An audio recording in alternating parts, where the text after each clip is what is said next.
투표일 전날 윈스턴은 남부 런던 지역을 순회하였는데 이 동안 클레멘타인은 우드포드에서 6번이나 집회를 가졌다. 그리고 투표일에 윈스턴은 클레멘타인과 같이 자신의 선거구를 돌아다녔다. 윈스턴은 다시 정당 정치적 선거운동을 하는 것을 좋아하지 않았다. 정당 정치적 선거운동은 윈스턴에겐 단결된 국가의 전국적으로 용인된 지도자를 하룻밤 사이에 한 파벌의 지도자로 바꾸어 버리는 괴롭고 잊을 수 없는 변화였던 것이다. 그러나 정당 정치의 소용돌이로 다시 들어가는 것은 정말로 힘든 노력이지만 윈스턴은 자신의 정당을 위해 용감하게 싸웠다. 클레멘타인은 전쟁이 승리로 끝나면 윈스턴은 수상직에서 물러나 재선을 시도해서는 안 된다는 사실을 말한 적이 있었다. 연립 내각과 단결된 국가를 이끌어왔기 때문에 윈스턴은 국가의 반쪽의 지도자가 되기보다는 차라리 은퇴해야 한다는 것을 강력히 느끼고 있었다. 이러한 견해에 대해서 윈스턴은 의견을 같이 하지 않았다. 처칠은 5월 4일 자신의 정당 방송을 통해서 전국적인 선거운동을 시작했다. 그는 노동당과 자유당이 연립내각에서 탈퇴했다고 노동당과 자유당을 질책했다. 클레멘타인은 선거운동 기간 중 연사로서 또는 자신의 신문을 통해서 윈스턴과 보수당을 위해 열렬히 싸운 비버버르크 경의 정치적 영향력에 대해서 다시 한번 한탄하게 되었다. 비버버르크 신문의 익살맞고 거만한 논조는 유권자들의 심각한 분위기에는 어울리지 않았다. 클레멘타인은 이것을 알고 있었다. 그래서 클레멘타인은 윈스턴과 부단히 접촉하고 있는 맥스 비버버르크와 브렌단 브레이큰으로부터 윈스턴이 받는 조언에 대해 걱정하고 있었다. 클레멘타인은 이들의 조언이 무분별한 것이라고 생각했다. 윈스턴의 몇몇 동료들도 클레멘타인과 견해를 같이 하고 있었으며 비버버르크와 브레이큰의 영향력은 야당으로부터 비판을 받았다. 필자의 아버지가 4차례에 걸쳐서 한 방송 연설 중 3번째 방송 연설을 하기 전에 어머니가 필자에게 한 편지 속에는 무엇인가 보여주는 문장들이 있었다. 이 글은 윈스턴 자신도 자신의 행위나 판단에 대해서 만족하지 않고 있음을 보여주고 있다. 아빠는 오늘 밤에 방송하신단다. 그는 매우 침울해 있단다. 아무도 압도적인 승리를 예견하지 못했다. 그러나 6월 말에 윈스턴이 미들랜드, 잉글랜드의 북부 지방과 스코틀랜드에서 유세를 하고 난 후에 보수당 진영에서는 선거 결과를 낙관했으며 윈스턴 자신도 다시 활기를 얻었다. 윈스턴은 나흘 동안에 1000마일을 여행하면서 약 40회의 연설을 했다. 이 기간의 대부분 동안 클레멘타인은 윈스턴과 같이 다녔다. 윈스턴은 일본에 대한 전쟁을 지휘하면서 이동통신 장치를 가진 공식 열차를 이용했다. 윈스턴은 어디를 가나 빽빽하게 들어찬 군중들로부터 환영을 받았다. 그리고 이들은 윈스턴의 일행을 보기 위해 가끔 여러 시간을 기다렸다. 이 유세 여행은 압도적인 승리였다. 윈스턴은 다시 활력을 얻었고 희망에 부풀었다. 그러나 클레멘타인은 윈스턴이 환영을 받는 것을 기뻐하면서도 개인적으로는 의구심을 가졌다. 클레멘타인은 오픈카에서 윈스턴 옆에 앉아 있을 때 청중들 속의 너댓줄 뒤에서 경계하고 심지어는 적대적인 태도를 취하고 있는 사람들을 보았다. 이제 선거운동은 마지막 단계로 들어가고 있었다. 윈스턴은 투표 전날까지 런던의 많은 선거구를 방문했다.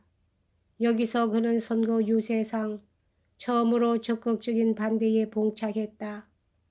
7월 3일 월터 햄스토르에서 2만 명의 청중 앞에서 윈스턴은 힐문하고 야유하는 소리가 너무나 격렬했기 때문에 연설을 거의 못할 뻔했었다. 그리고 투표 전날 투팅베크에서는 폭죽이 윈스턴에게 날아와 하마터면 그의 얼굴에서 터질 뻔했다.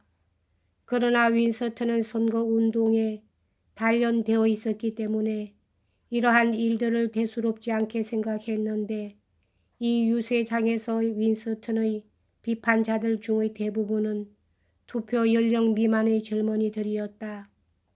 투표일과 투표 결과의 발표 사이에는 3주일의 기간이 있었다. 윈스턴과 클레멘타인은 이 기간을 이용하여 프랑스로 휴가를 떠났다. 브라이스 나일은 의 주선으로 스페인 국경에 가까운 해안 휴양지인 보다베리의 대저택에서 레이몬드 브루티넬 장군의 환대를 받았다. 필자도 휴가를 얻어 부모님들과 합류할 수 있었다. 윈스턴은 처음에는 침울하고 피로를 느꼈으나 곧 그림 그리는 일에 취미를 붙여 현재와 미래에 대한 혼란스러운 생각들을 다 잊어버렸다. 또한 그는 해수욕을 굉장히 즐겼다. 클레멘타인은 나무 그루트기에 걸려 넘어져 발가락에 상처를 입긴 했으나 그녀는 크게 필요로 하고 있었던 이번 휴가를 윈스턴과 마찬가지로 만끽했던 것이다. 그러나 이번 휴가는 일주일밖에 계속될 수 없었다. 왜냐하면 중대한 문제들이 윈스턴을 기다리고 있었기 때문이다. 그래서 윈스턴은 7월 15일에 비행기 편으로 보르도를 떠나 3명의 연합국 성자들이 유럽과 기타 지역의 장례를 결정할 예정으로 되어 있는 포츠담으로 향했다. 여느 때와 같이 이번에도 윈스턴은 클레멘타인에게 같이 가자고 했으나 클레멘타인은 윈스턴의 귀국에 대비해서 차트웨를 개방하는 계획을 추진하고 싶었다. 그래서 클레멘타인은 윈스턴을 필자에게 맡기고 런던으로 돌아갔다. 포츠담의 외곽 지역에 있는 회담 장소에서 필자는 우리들의 일일 생활을 거의 다 어머니에게 편지로 알렸다. 물론 어머니는 아버지가 트루만 대통령과 처음 만난 것에 대해 알고 싶어 했다.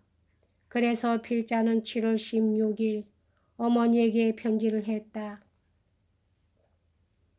오늘 아침에 아빠는 트루만 대통령을 처음 만났어요. 아빠는 트루만 대통령이 굉장히 마음에 드셨다고 말씀하셨어요. 아빠는 트루만 대통령과 같이 일할 수 있음을 확신한다고 말했어요. 저는 기쁘고 고마워서 하마터면 울 뻔했어요. 그것은 마치 신의 섭리와 같았어요. 아마 그것은 루스벨트 대통령의 유산일 거예요. 아빠는 긴장을 풀고 자신감을 갖고 있는 것을 볼 수 있었어요. 포츠담 회담은 선거 결과가 발표된 후에도 계속되게 되어 있었다. 그러나 우리들은 앞으로의 불확실성의 먹구름을 제거할 수 없었다. 그래서 필자는 7월 17일에 어머니에게 보고했다. 아빠는 이따금씩 소화가 잘 안 되었지만 건강하게 잘 계셔요. 지난 밤에 아빠는 꽤 일찍 잠자리에 드셨어요. 오늘 밤에도 밤 늦게까지 앉아 계실 것 같지는 않아요. 선거 결과를 모르고 있으니 괴로우시겠죠. 그러나 비관적인 분위기는 오래 계속되지 않았다. 맥스 비버브루크는 주로 낙관적인 예견을 하고 있었다. 그리고 보수당과 노동당이 둘 다 보수당의 선두를 달리고 있는 것 같다고 생각하고 있었다. 그러나 갤럽 여론조사는 그렇게 나타나지 않았다. 우리들은 7월 25일에 비행기를 타고 다시 런던으로 돌아왔다. 클레멘타인은 노트홀트에서 우리들을 맞이해 주었고 그날 저녁에 우리들은 가족들끼리 수상관저에서 저녁 식사를 했다. 자신의 넘쳐 있었던 랜돌프는 저녁 식사가 끝난 후 개표가 끝나는 것을 보기 위해 프레스턴으로 되돌아갔다. 그러나 저녁 식사가 끝난 후 집에 들어온 다이애나와 덩컨은 노드에서의 덩컨의 운명에 대해서 비관적인 생각을 하고 있었다.